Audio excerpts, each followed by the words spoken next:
আসসালামু আলাইকুম। আশা করি সবাই ভালো আছেন। এই যে দেখেন আমাদের এই যে মরিচ গাছগুলা, অনেক দূর থেকে আসা মরিচ গাছগুলা সবগুলোই ভালো আছে আলহামদুলিল্লাহ। সবগুলোই ভালো আছে, একটা শুধু হয়তোবা অনেক দূর থেকে আসছে তো একটু আঘাত পাইছিল, হয়তোবা পাতাগুলো মরে যাচ্ছে।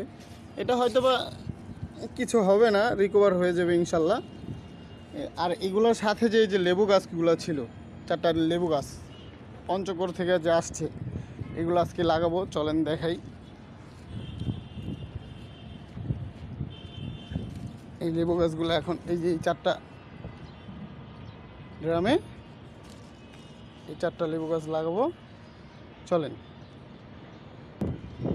হ্যাঁ, এই যে একটা, দুইটা,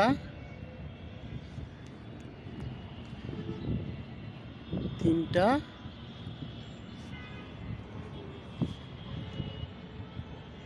চারটা। আলহামদুলিল্লাহ 4টা চারাই আমি লাগাই দিলাম। এবং খুব সুন্দর হবে, সাইড দিয়ে মাটি দিয়ে দিতে হবে।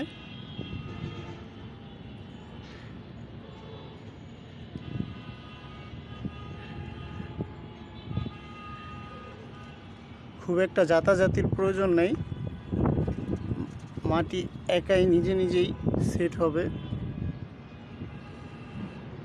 খুব একটা জাতাজাতির প্রয়োজন নেই।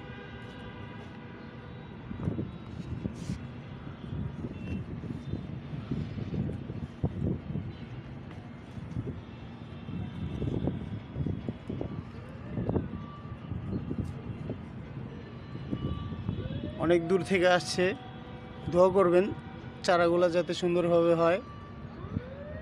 গ্রাম তো অনেক সুন্দর, মানে গাছের পাতাগুলা থেকে যে ঘ্রাণ আসতেছে অনেক সুন্দর। লেবু ইনশাল্লাহ অনেক সুন্দর ঘ্রাণ হবে।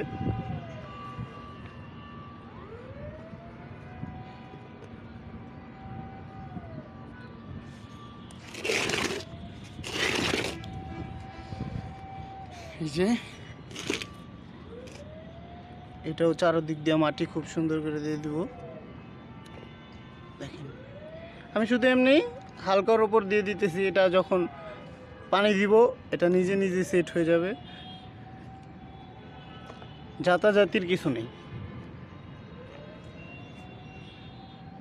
আর মাটিটার সাথে আপনি কিছু পরিমাণ বালু ব্যবহার করবেন, কারণ বালুটা পানি একটু ধুইরা রাখে, নাহলে মাটিটা একদম কীরকম যেন হয়ে যায়।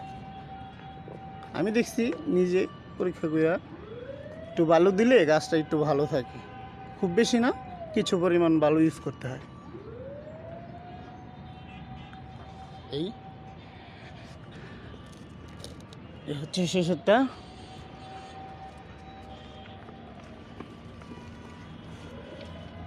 আরও মাটি দেওয়া লাগবে এটায়, প্রত্যেকটায় আরও কিছু কিছু পরিমাণ মাটি দিয়ে দিব। সেট হওয়ার পর 2-1 দিন পর দেখা গেছে আরও কিছু কিছু মাটি দিয়ে দিব।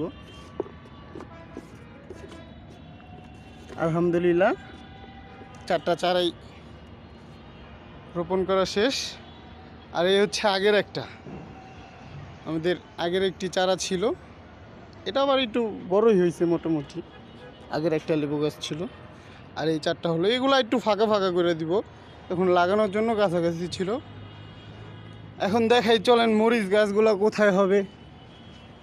ওই যে ওই মরিচ গাছগুলোর জন্য এই জায়গাটা তৈরি করছি, এখানে লাগাবো। তো এখনও এটা প্রস্তুত হয় নাই, আর 2-1 দিন লাগবে। আর এই যে এত বড় ছাদটা দেখতেছেন, এটা কিন্তু আমাদের নিজের না। যে এত বড় ছাদটা দেখতেছেন, যে কত সুন্দর টমেটো হয়ে আছে, কত কিছুই তো লাগাইছি, কত সুন্দর গাছপালা।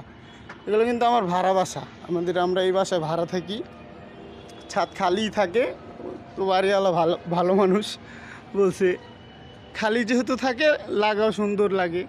তো আমিও লাগাইতেছি, এত বড় খালি জায়গাটা পাইছি, তো এটা লোভ তো সামলানো যায় না। দেখেন এটা আমি একা করি নাই, আমার পুরো ফ্যামিলি যে যতটুকু পারছে করছে। এই যে দেখেন, ভাড়া বাসা, এখানে থাকবো না না থাকবো কোনো ঠিক ঠিকানা নাই, তারপরেও খালি জায়গা আছে, লাগাইতে থাকি। দেখেন ফাঁকা, এটা মূল উদ্দেশ্য হচ্ছে আপনাদের ফাঁকা জায়গা থাকলে ফাঁকা রাখবেন না, ওইখানে একটা হইলো গাছ লাগান। দেখবেন যখন নিজের হাতে লাগানো গাছটা ফল দিবে, অনেক মানে অন্যরকম একটা সুখ পাবেন। যাক, আর বেশি কথা বলবো না আজকে এখানেই। ভালো লাগলে ভিডিওটা একটা লাইক করবেন। আসসালামু আলাইকুম।